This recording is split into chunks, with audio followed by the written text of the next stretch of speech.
Hey, scrappy people, it's Traci Reed here today, and I'm going to walk you through a tutorial on how to use digital stamps to make 3x4 cards.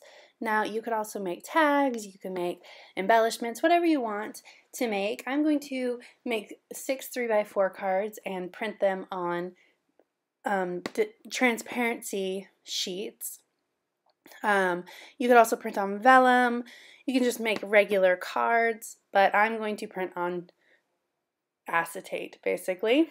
So I'm actually recording this movie in real time, and so you can see it took me about 18 minutes to make 6 cards, which is fairly easy and fast. And what I'm doing here is I'm creating the 6 3x4 cards.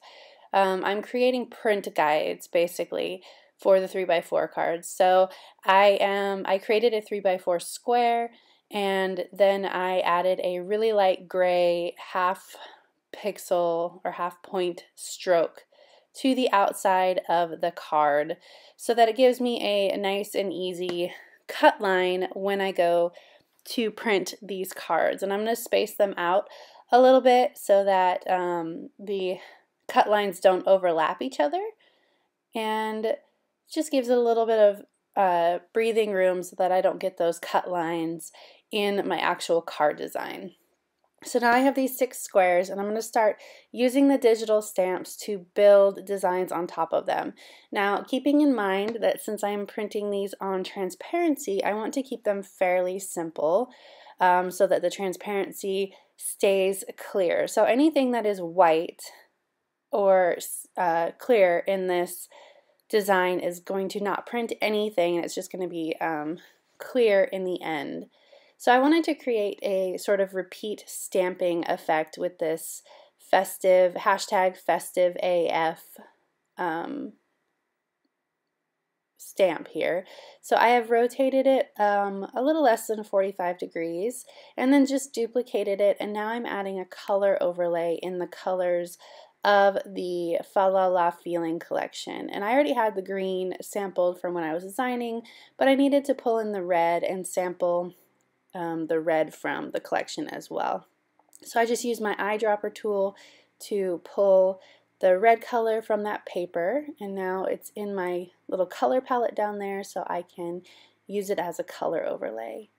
So I'm going to select both of these stamps by holding down Shift while I select, and then I'm just going to move these up here, and I'm just going to really messily copy and paste them all over the card. And if you hold down Command, I think it's Alt Shift, or maybe just Alt Shift, Option Shift, you can click and drag the stamps and create a copy without having to do Command J or Control C, Control V.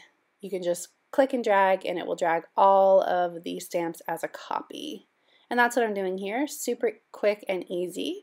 Just kind of letting some overlap a little and filling in the blank edges or the blank spots that I don't really like when I'm done. But I don't want it to be perfect. I don't want it to be like perfect stripes of this stamp. I just want it to be messy, like I took my roller stamp and just stamped like a mad woman. So now that I have all these arranged, I'm going to select them all, and then I'm going to hit Command Alt G to clip them to the 3x4 card underneath them. And I can still move them around if I'm really careful and I don't select the 3x4 card itself. I'll move them around until I like them.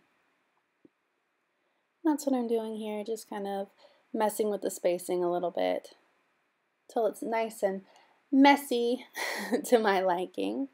And you can see that earlier I drug that baby All I Want for Christmas Is You stamp, and I just centered it in that other 3x4 card, but I'm going to come back and I'm going to change that a little bit. I'm just saving my canvas right now.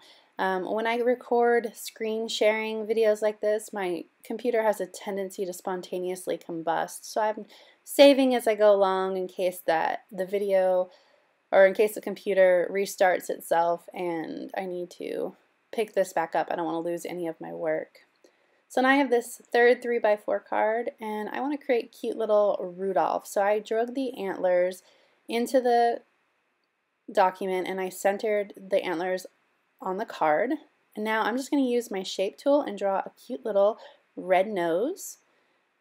Make it a little smaller, and then I'm going to make sure it's centered in between the antlers. Now I want to add a sentiment here.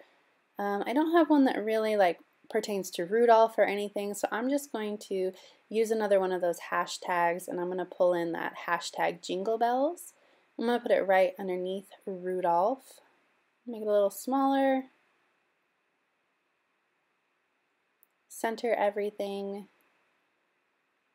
Then that one is good to go. Now I'm kind of scrolling through, and I know I want to make a journaling card here. So I pull in this label stamp, and I'm just going to repeat it down the card. Make sure it's centered first, just to make my job easier. I'm going to put it at the bottom, and then I'm going to create several copies. And then I need a title for the top of the card. And that FaLaLa Feelings is perfect for a title. So just need to make it a little smaller. And now I have a fun journaling card that I can use. That really won't work on acetate. I mean, I guess I could use a slick writer and fill it in. It's kind of a funky way to journal, so that one would definitely do better on an actual 3x4 card.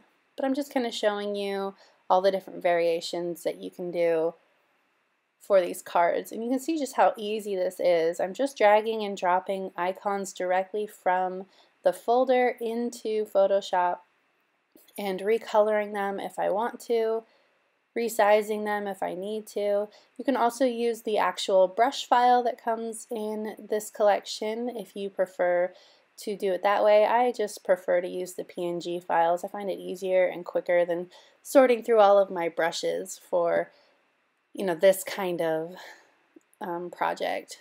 So I'm duplicating these candy cane hearts, and I was thinking about having a card where it just had a bunch of candy cane hearts in a row, and I do leave it like that for a little while, but I'm going to go back and change this card because I don't really love it. I could make it horizontal and it would fill up the card a lot better, but I don't use horizontal 3x4s very often, so that doesn't really suit my purpose very well. So I'm gonna fiddle with this a little bit, but I'm gonna go over to this card instead for a minute. So I pull in this December stamp, and of course it would be just fine how it is, but I'm gonna add a couple snowflakes to this stamp, or to this card, just to decorate it a little bit more. So I'm gonna find some snowflakes to pull in.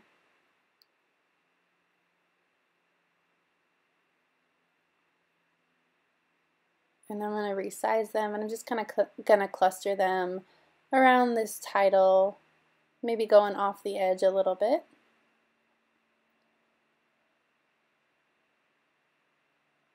And overlapping the letters a little bit so that they look like they are one cohesive design and not separate designs that I pulled in.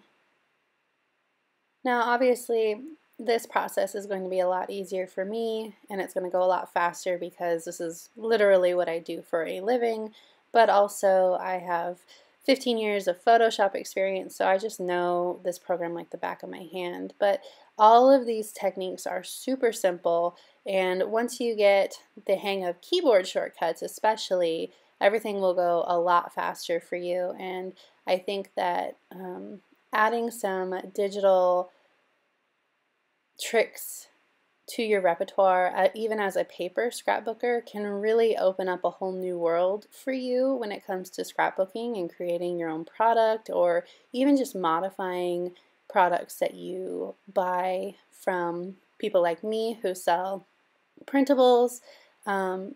it's just a whole new world of customizing your scrapbooking in a way that is just not as quick and easy if you're going to do it when it comes, like, do it paper style. And also, if once you have opened up your repertoire to buying digital products, a whole new world of product is available to you. You would be so surprised at how many printable products there are out there for you to use and love compared to how many are available in the paper scrapbooking world. So I deleted those candy canes, and now I'm going to create a card with this Christmas tree. Of course, I'm going to make it green. And then I decided I want more than one Christmas tree, and I want the stripes on the Christmas tree to alternate. First, I'm going to add this Merry Christmas banner. Once I decide, there we go. Now I'm going to make it red and pull it underneath the Christmas tree. So this one Christmas tree looks a little lonely here with this banner. So once I recolor it red, I'm going to duplicate the Christmas tree so that I can create 3 copies of the Christmas tree. And when I do that, and change the direction of the stripes by just transforming the Christmas tree like that, negative 100%. I love this plaid that it creates in this Christmas tree. So cool. So what I'm going to do is I'm going to duplicate the Christmas tree again, but I'm going to separate the 2 copies out so that they are stripes again instead of plaid. And I'm going to leave that plaid Christmas tree right in the middle. And I accidentally hit Safari, so I'm making it quit so it doesn't pop up. I'm going to get this, you forced Safari to quit. So anyway, I drag it across so that I have 2 striped Christmas trees going in opposite directions, and then this really cute plaid Christmas tree. And I decided to change that top copy of the plaid, or of the stripe, to multiply in its layer style, so you get some of that sort of see-through effect of a real plaid. You can see how where they overlap it gets a little darker. So now I need to space these out evenly, and then I'm going to resize it a little bit smaller.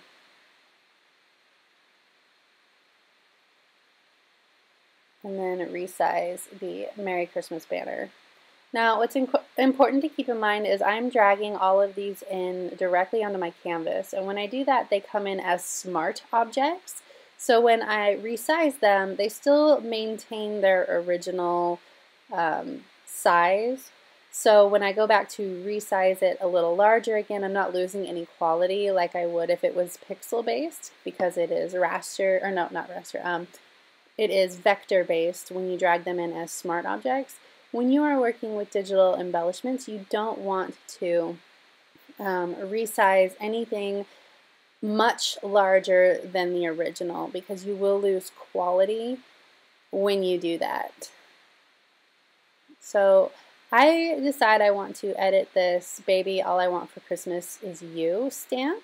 I mean, it's cute the way that it is, but I'm a designer and I like to fuss with things. So I decided that having these reindeer here with the heart in the middle is kind of perfect for this sentiment. So what I'm going to do is I'm going to erase the circle around the sentiment. I'm going to zoom in so I can see it better, so that it's not a stamp, a circle stamp anymore. It's just the sentiment. And I have the cute little reindeer on the bottom. And I decide, of course, that that's just not enough for me. I need to do more. So what I'm going to do is I'm going to resize these a little bit smaller, and then I'm going to duplicate them so that I can have that same sort of Fair Isle sweater effect that you would get where they're just repeating all across the page. So I just centered it on the card first, and now I'm going to move it down a little bit because it's a little high. Then I'm going to duplicate the reindeer, and I'm going to move each copy so that I have a line of reindeer, and I'm going to erase the extra reindeer on the edge here because I don't need them. Goodbye. Goodbye. Then I'm like, all right, we're going to really go with this. And I'm going to duplicate these reindeer all over the card.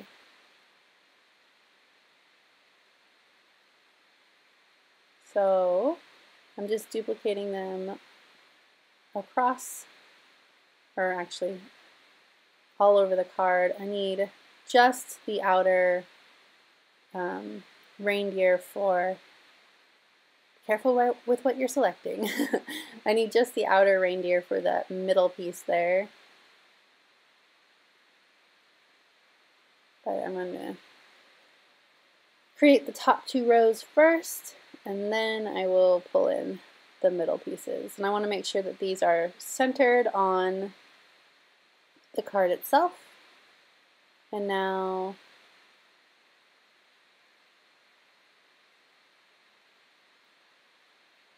I'm actually using the opposite facing direction ones so that they kind of frame that sentiment.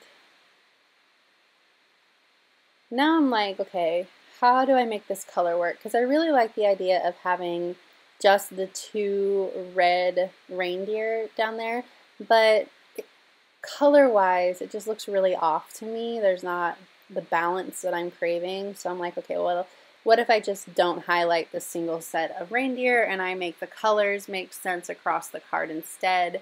So I'm coloring each and every single one of these outer edge ones, outer corner ones, and I waffle about that for a while, and I go back and forth, turning off the colors and turning them back on, and turning them off and turning them back on. You can see this is real time, so this is my thought process at work here.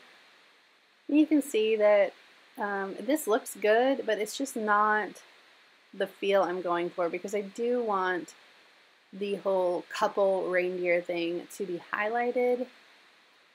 So I'm just kind of thinking here, do I want this or do I want this? And I end up going with this. I think it works fine, even though it's not just the one couple highlighted. I do like that color balance better, and it works for me a little bit better than just the 2 reindeer colored. So this is what I end up going with. And I'm going to print these on acetate, and I'm going to go to the live video. So here's the final product. You can see that they are all nicely printed on this acetate, and this is just overhead transparency paper from the office supply store. You can get it on Amazon. And I'm going to cut these apart, and they are ready to go. And again, you can make tags, you can make embellishments, you can do anything you want with these digital stamps besides just putting them on your picture and printing them that way. So I hope that this tutorial was really inspiring for you and you're inspired to pick up some digital stamps, and I will see you next time. The link for these stamps is down below. Thanks!